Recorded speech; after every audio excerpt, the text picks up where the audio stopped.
दोस्तों ये कहानी है रेड नाम के एक ऐसे आदमी की जो बहुत बड़ा रियल एस्टेट एजेंट है, जिसके द्वारा की जाने वाली एडवर्टीजमेंट लोगों को बहुत पसंद आती थी। इसीलिए कुछ टीवी चैनल वाले उसे रियलिटी शो में लेना चाहते थे, जिनके सामने फर्स्ट इंप्रेशन मारने के लिए पहले तो वो एकदम शांत बनने की कोशिश करता है, फिर टांगे चौड़ी करके खड़ा हो जाता है कि ये वाला इंप्रेशन शायद उन्हें एक नंबर का लगेगा, या फिर ये कैसा रहेगा कि मैं सर नीचे करके गहरी सोच में डूबा रहूं और जैसे ही वो मुझे देखेंगे तो मैं सर ऊपर करूं, इससे उन्हें लगेगा कि मैं कितना गंभीर आदमी हूँ। मिया जो उसकी असिस्टेंट थी कहती है, बे लोडू के पट्टे तू रिलैक्स हो जा, वो तुझे अपने शो में इसलिए चाहते हैं क्योंकि तेरा काम अच्छा है, तूने जीरो से अपना बिजनेस बनाया है, वरना तेरी शक्ल तो सूखे उपले जैसी है, तू जैसा है वैसा का वैसा ही रह, कुछ भी चेंज करने की कोई जरूरत नहीं है तुझे। इससे हम ये समझ जाते हैं कि रेड रियलिटी शो में जाने के लिए कितना बेताब है, कितना उत्साहित है और उसके लिए ये शो कितना मायने रखता है। तभी वहाँ शो को हवा देने वाले मतलब कि उसे चलाने वाले ओली और पोली वहाँ आते हैं, जिन्होंने ऑलरेडी रेड को अपने शो में ले लिया था, जिसके लिए उन्होंने एक एड भी बनाई थी कि इस बार जो शो आने वाला है उसके अंदर कौन कौन से स्टार रहेंगे। एक तो थी हेली नाम की ये छमिया, जिसको देखकर लगता है कि इसको शॉपिंग करने के अलावा और कुछ नहीं आता। फिर था ये किरण नाम का छक्का, जो अपने आप को गंभीर दिखाने की कोशिश कर रहा था, पर साला शकल से चोर उचक्का ही लग रहा था। इसके बाद था अपना रियल एस्टेट एजेंट रेड, जिसके बारे में बताया गया था कि वो यहाँ दोस्त बनाने नहीं कमीशन खाने आया है। उसने अपनी फर्म को सड़क से स्टार बनाया है, हर छोटे से छोटे घर को बिकवाया है, जो कि भाई है बिलियनर हेज फंड मैनेजर और इस शहर की सबसे मशहूर हस्ती जोस का। वीडियो के अंदर वो बता रहा था कि मैं अपने भाई की परछाई से निकलने के लिए कुछ भी कर सकता हूँ।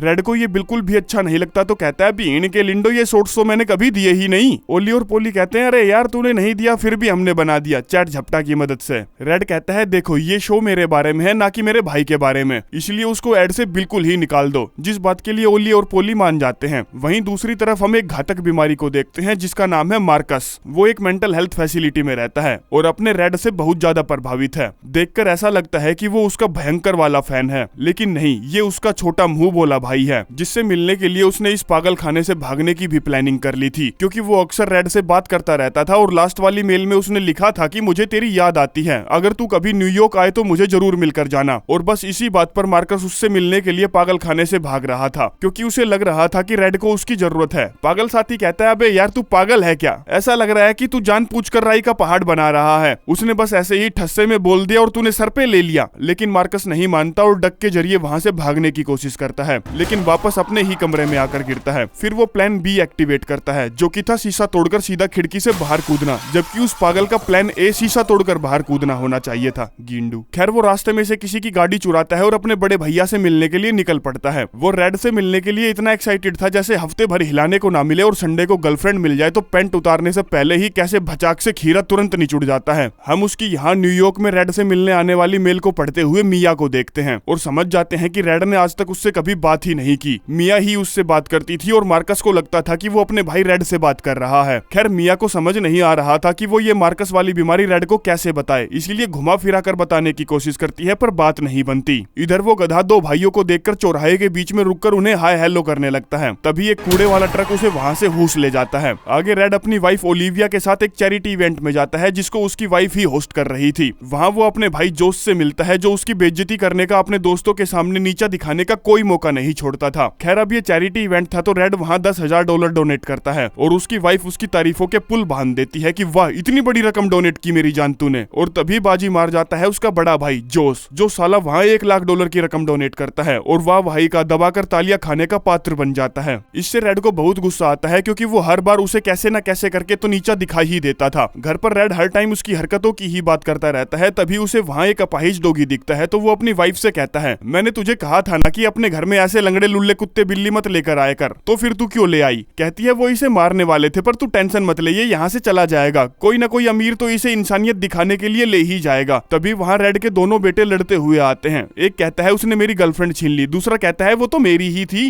रेड उनमें से एक बेटे को समझाता है कि मेरा भाई जोश भी हमेशा मेरे साथ ऐसा ही करता था, वो मेरी सारी गर्लफ्रेंड छीन लेता था, वो आती तो मेरे साथ थी पर सुबह उठती मेरे भाई के कमरे से थी, पर तू ध्यान रखना कि काबिल आदमी एक ना एक दिन कामयाब हो हो ही जाता है मेरी तरह। तभी रेड के पास हॉस्पिटल से कॉल आती है और उसे बताया जाता है कि उसके भाई का एक्सीडेंट हो गया है। इसीलिए वो फटाफट अपनी वाइफ ओलिविया को लेकर उससे मिलने पहुंचता है और मार्कस को देखता है तो पूछता है बीएचडी के डॉक्टर ये किसका भाई है? ये मेरा भाई नहीं है, मेरा भाई तो जोश है। डॉक्टर कहता है पर इस बंदे ने तेरा ही इमरजेंसी नंबर दिया था कि रेड मेरे बड़े भैया हैं। वो मार्कस को ध्यान से देखता है और अपने पुराने दिनों में चला जाता है जब वो एक मोटा सा लड़का हुआ करता था। तब उसने चैरिटी के लिए कॉलेज टाइम में बिग ब्रदर नाम के प्रोग्राम में हिस्सा लिया था। वहाँ उसे मार्कस का बड़ा भाई बनना था, उसका ख्याल रखना था। रेड ने उसको बास्केटबॉल सिखाने की कोशिश की लेकिन कामयाबी अभी सिर्फ माथा चूम रही थी, कदम चूमने में जमाना लग जाता क्योंकि मार्कस खेलने में बहुत खराब था। उसने रेड को बताया था कि मैं अनाथ हूँ और उसने कहा था कि नहीं तू अब से अनाथ नहीं है, तू अब से मेरा भाई है पूरी जिंदगी के लिए। और बस यहीं से मार्कस उसके गले पड़ गया था। इस बात से वाइफ बड़ी खुश हो जाती है कि क्या बात कर रहा है यार, ये तो तेरा सच में छोटा भाई है, तू कॉलेज में बड़ा भाई बना था, कभी तूने मुझे बताया क्यों नहीं? वो कहता है यार मैं मुश्किल से इससे 3-4 बार ही तो मिला था, मैंने उस प्रोग्राम में हिस्सा बस कॉलेज एप्लीकेशन पर अच्छा लगेगा इसलिए लिया था, 30 सालों से तो मेरी इससे बात भी नहीं हुई है। और तभी वो होश में आ जाता है और पूछता है बड़े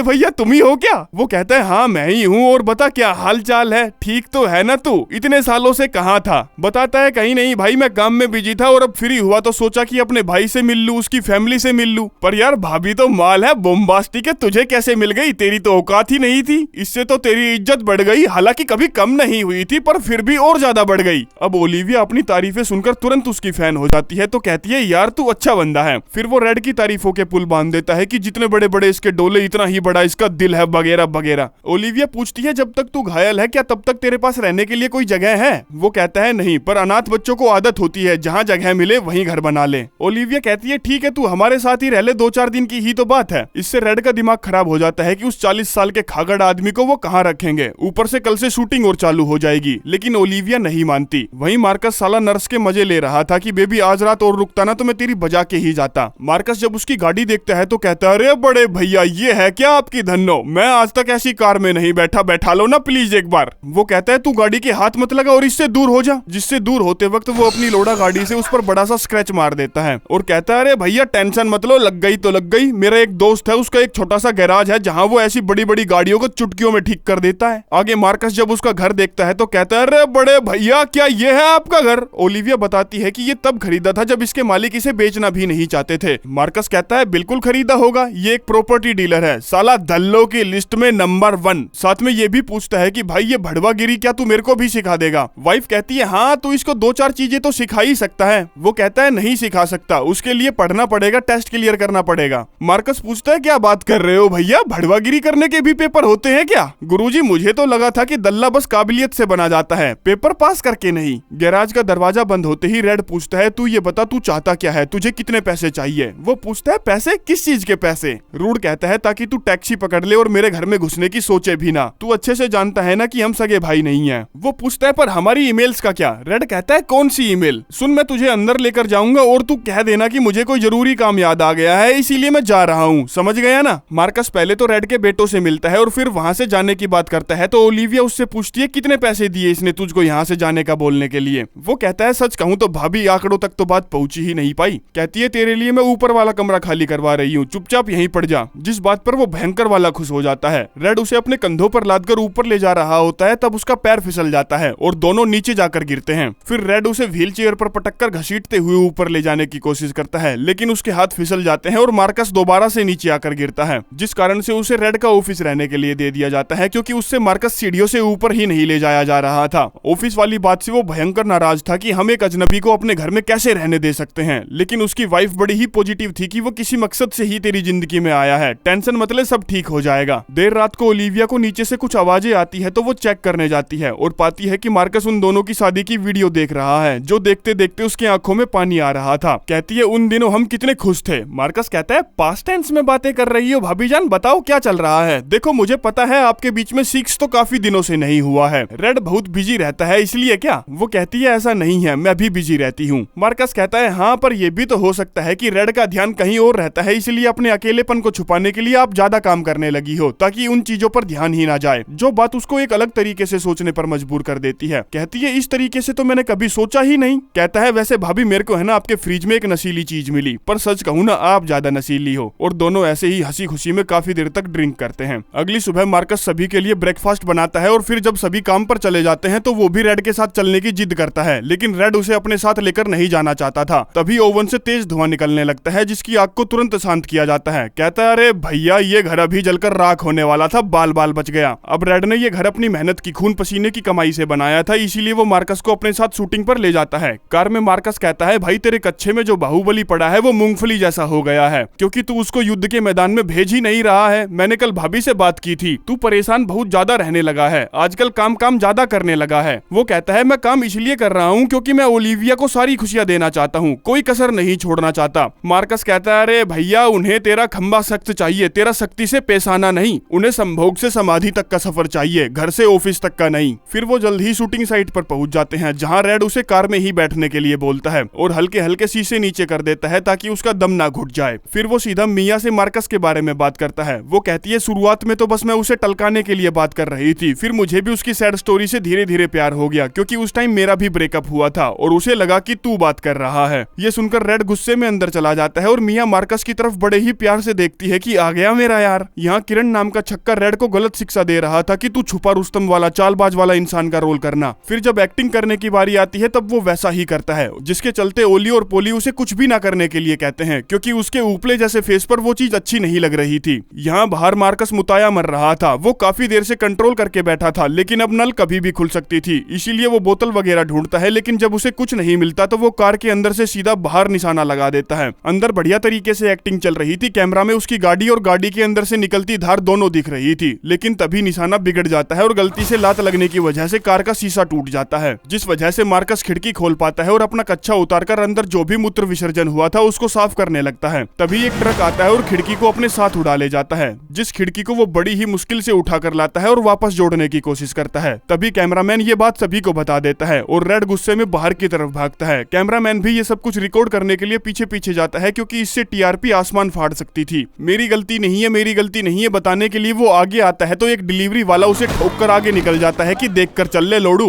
मिया उसको अपने कंधों पर उठाकर आगे बढ़ती है और रेड कहता है, सब कुछ ठीक लग रहा है, चलो चलकर दोबारा से शूट शुरू करते हैं। लेकिन ओली और पोली उसे अभी ऐसा ना करने के लिए बोलते हैं, क्योंकि मार्कस का सर फट गया था, जिससे खून बह रहा था। खैर वो सभी को अपनी कहानी बताने लगता है कि कैसे 16 बार अलग अलग माँ बाप ने उसको गोद लिया और फिर भी उसके पिछवाड़े पर लात लग गई। जो भी हुआ सही हुआ, मैं बिग ब्रदर प्रोग्राम में अपने भाई से मिला, और क्या मिला यार, फरिश्ते से मिला, जान है ये भाई मेरा। आगे घर पहुंचकर रेड अपनी वाइफ के सामने पूरा रोना रोता है कि कैसे उसने उसके शो की वाट लगा दी, और फिर जाकर जिम करने लगता है। तभी उसे अपने ऑफिस के अंदर से कुछ आवाजें आने लगती है, तो वो जाकर चेक करता है और पाता है कि मार्कस ने अपनी हॉस्पिटल वाली नर्स को और उसके बॉयफ्रेंड को दोनों को यहाँ घोड़ी बना रखा है। ये बात जाकर वो अपनी वाइफ को बताता है, तो वो कहती है, क्या फर्क पड़ता है, अच्छा ही है, कोई तो मजे कर रहा है। जिन मजों के खत्म होने के बाद वो अपने ऑफिस की खस्ता हालत देखने जाता है और वहाँ उसे मार्कस का बैग मिलता है, जिसकी वो चेकिंग वगैरह करता है, तो उसके हाथ लग जाता है मार्कस का पागल खाने वाला टैग। इसके बारे में बताने के लिए वो सुबह पूरी सभा को बुलाता है और कुछ बता पाता उससे पहले ही ओली और पोली की उसके पास कॉल आती है, जो उसे बताते हैं कि तू छा गया मेरे भाई, तुम दोनों की जोड़ी एक नंबर कमाल की है। नेटवर्क ने तेरी वजह से नहीं, मार्कस की वजह से हाँ कहा है कि कैसे एक काला बंदा अपने बूढ़े गोरे भाई से मिलता है, उसकी कोढ़ी करके मार लेता है, कार के दरवाजे उड़ा देता है, गरीबी से अमीरी तक का सफर, अनाथ से बड़े भैया तक का सफर। ये सुनकर उसके चेहरे का रंग उड़ जाता है कि साला मेरी सक्सेस पर भी मुद्द दिया इसने। ओली और पोली साफ कहते हैं कि तू सिर्फ एक बॉडी बिल्डर है जो बस सूट पहनकर दल्लागिरी करता है, हम शो में तुझको बस मार्कस की वजह से रख रहे हैं, अगर देख तुझे शो में नहीं रहना तो कोई दिक्कत नहीं है, तू टाटा बाय बाय बोल सकता है, हम मार्कस के साथ इस शो को कंटिन्यू कर लेंगे। ये सुनकर उसे अपनी जिंदगी तबाह होती हुई दिखाई देती है, तो कहता है, देख मेरे भाई मार्कस, तुझे ऐसा लगा होगा कि मैं तुझे अपना भाई नहीं मानता, अपने घर में नहीं रखना चाहता, पर ऐसा नहीं है। मैंने जब तुझे कल करीब से देखा तब मैं जान गया कि तू एक अच्छा आदमी है, मैं अपनी गलती के लिए माफी मांगता हूँ, मुझे अच्छा लगा कि तू मेरी जिंदगी का हिस्सा है। ये सुनकर मार्कस रोने को आ जाता है कि इतनी खूबसूरत बात मैंने अपनी पूरी जिंदगी में कभी नहीं सुनी। वाइफ भी रूड को एक धमाका देते हुए कहती है कि मैंने big brother little brother charity में कॉल किया और उन्हें तुम्हारी स्टोरी बताई। ये सुनकर उन्हें मजा आ गया और वो इस खबर को छापना चाहते हैं, साथ में मेरी डार्लिंग वो तुझे मार्कस के हाथों बड़े भाई का अवार्ड देना चाहते हैं। वहीं हम एक इवेंट भी रखेंगे ताकि मार्कस की तरह और तुम्हारी तरह जो भाई है उन्हें आपस में मिला सके। ये बात सुनकर रेड का तो दिमाग खराब हो जाता है, क्योंकि एक तो वो वैसे ही बिजी चल रहा था, ऊपर से ये पागल और उसके गले पड़ गया था। आगे जहां भी जाना होता था हर जगह मार्कस उसके साथ जाता था। कैमरा अब ज्यादातर रेड पर नहीं मार्कस पर रहता था, ज्यादातर बोलने का मौका भी सिर्फ मार्कस को ही मिलता था, क्योंकि वो कमाल का बंदा था, कभी भी कुछ भी कर देता था, जिस वजह से लोग उसे पसंद करते थे। मार्कस की वजह से शो में जो भी स्टार कास्ट थी कोई भी उन पर ध्यान नहीं देता था, क्योंकि सब उसके सामने फीके थे। पर मार्कस ने कभी भी इस चीज का घमंड नहीं किया और कभी भी अपने भाई की इज्जत इज्जत में बाल तोड़ बराबर भी ऊंच नीच नहीं की, पर फिर भी वो उससे अंदर ही अंदर जल रहा था।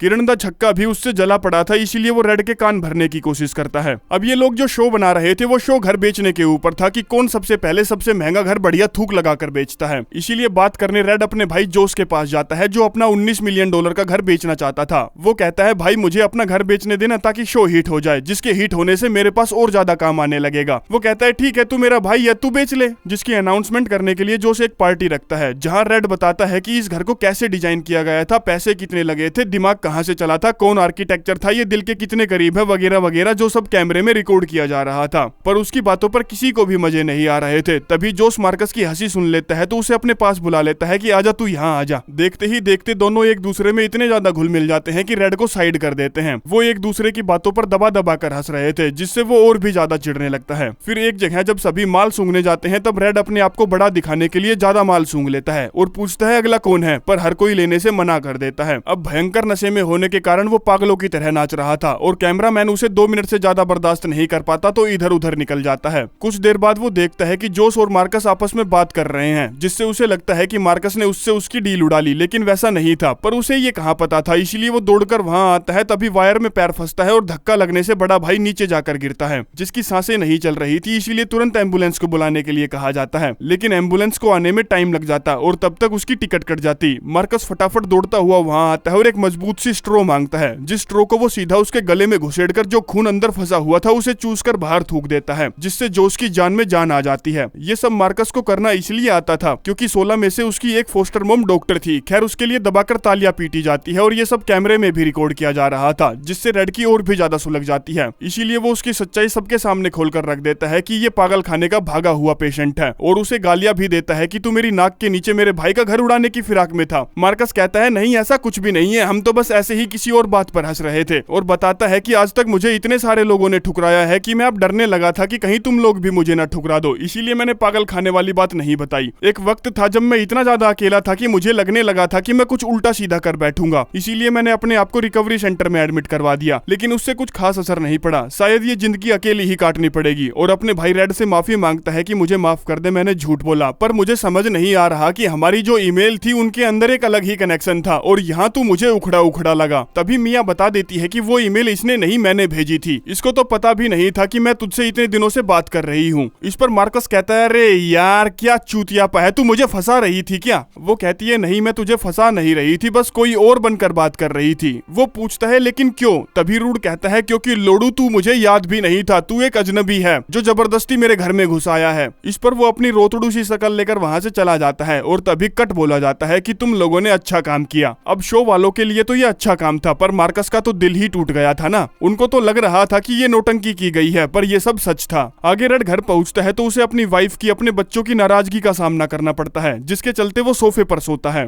आगे ये बात उसे भी बुरी लग रही थी जो उसने मार्कस के साथ किया, तो वो उसकी भेजी हुई सारी ईमेल्स पढ़ता है, उसकी और अपनी फोटोज देखता है, अपनी पुरानी यादों को याद करता है। फिर एक दिन ओली और पोली की उसके पास कॉल आती है जो उसे बिग ब्रदर चैरिटी प्रोग्राम की शूटिंग के लिए बुलाते हैं ताकि शो की एंडिंग अच्छी हो पाए। रेड कहता है मुश्किल है, मार्कस तो मुश्किल ही आएगा। ओली कहता है तू टेंशन मत ले, हम अपने आप अरेंज कर लेंगे ये सब। फिर जिस दिन अवार्ड देने की बारी आती है उस दिन वो देखता है कि मार्कस की जगह वो उसका बॉडी डबल ले आए हैं, जिसके फेस पर वो बाद में मार्कस का फेस लगाकर जनता का बेवकूफ काट देंगे। ये बात रेड को गवारा नहीं थी, इसीलिए वो उस अवार्ड को लात मारकर अपने भाई को पागल खाने लेने पहुंचता है और उससे भयंकर वाली माफी मांगता है। कहता है जब तेरे माँ बाप गए मैं माफी चाहता हूँ, तब तेरे साथ नहीं था, तेरा भाई गया तब भी मैं तेरे साथ नहीं था, तू पागल हुआ तब भी मैं तेरे साथ नहीं था, तू अकेला था तब भी मैं तेरे साथ नहीं था, पर मैं अब तेरा साथ कभी नहीं छोड़ूंगा। मार्कस भी उसे माफ कर देता है क्योंकि वो सारी ईमेल्स पढ़कर आया था, और ईमेल्स पढ़कर आया था तो इसका मतलब ये था कि तार से तार जुड़ गई है, क्योंकि अगर रेड को उसकी परवाह नहीं होती तो वो क्यों ही ईमेल पढ़ता, क्यों ही वो उसको यहाँ लेने आता। अब साथ में मिया भी आई थी जो अपनी गलती के लिए मार्कस से माफी मांगती है। कहती है मैंने जानबूझकर नहीं किया, मैं तेरा दिल नहीं तोड़ना चाहती थी। इस पर वो उसे तुरंत माफ कर देता है और चुम्मा चाटी पर उतर आता है। वापस घर जाने से पहले उन दोनों भाइयों का एक हिसाब था जिसको चुकता करने के लिए वो फिर से बास्केटबॉल खेलने जाते हैं। और इसी के साथ ये कहानी यहीं पर समाप्त हो जाती है, जो मुझे तो कुछ खास नहीं लगी, आप लोगों को लगी हो तो पता नहीं। धन्यवाद।